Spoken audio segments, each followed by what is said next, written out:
What's the best way of showing and doing and offering kindness to the other? Let me share with you soon how a 3-year-old did it. But before this, let us say a chapter of Tehillim. We'll say chapter 123, the Rebbe's Kapitel, Shir Amalek Alaga Shananim, Habuz Ligeyonim, also chapter 100 for godly miracles. And let's hope that this ceasefire that they this agreed upon will actually be a ceasefire, not as they say in Yiddish, a shees-fire, which means sending fire.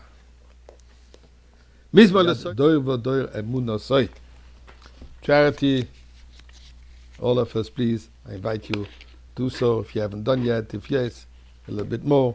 Can't do any harm. One is never lost out on giving charity. So, lesson in kindness.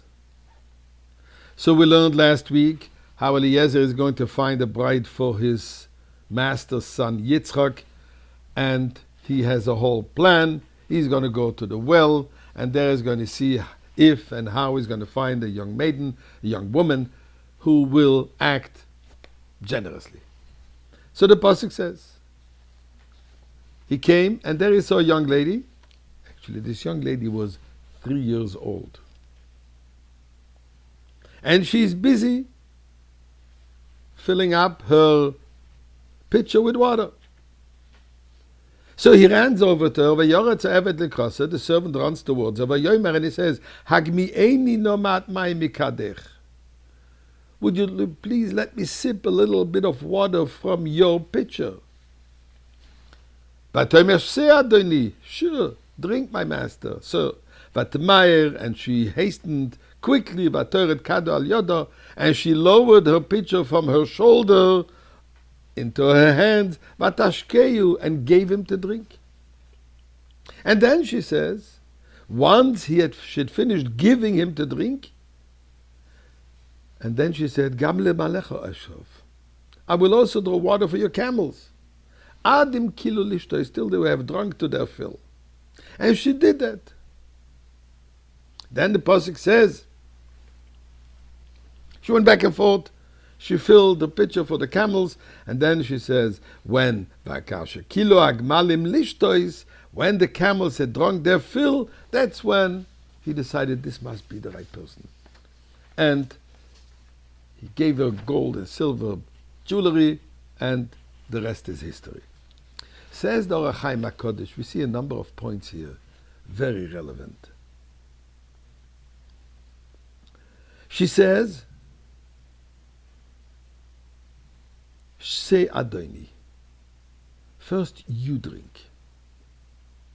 Only once he was finished drinking, that's when she said, let me also give water for your camels. She didn't say right away, I'll give you and I'll give your camels. Says the Ohr HaChaim, the purpose of that was so as not to put him under stress, knowing that she's also going to give the camels, which is a big job. Who knows how many camels he had? So he will be uncomfortable drinking. Go.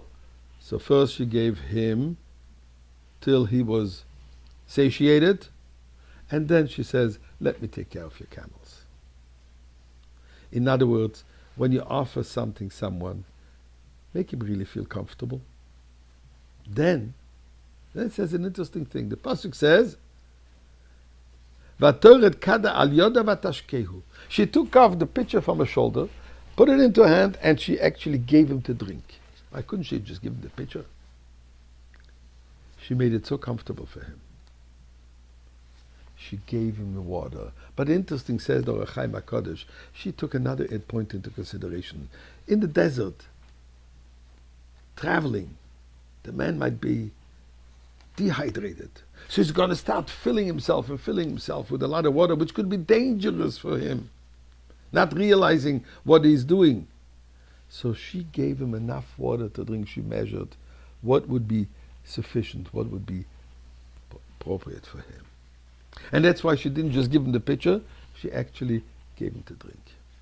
But then it says, when it came to the camels, it doesn't say that she held the pitchers to the camel's mouth. What does it say over there? Excuse me for a moment. Where's this pasuk? There it says, Vatchal lahashkoisoi, for the man. She finished giving him. And there it says, when it came to give the water to the camels, says, Gam legmalecho eshov adim kilu lishtois. I will give them till they had enough. Because this concern doesn't apply to camels. An amazing lesson in kindness. And that's why she deserved to be the mother of the Jewish people.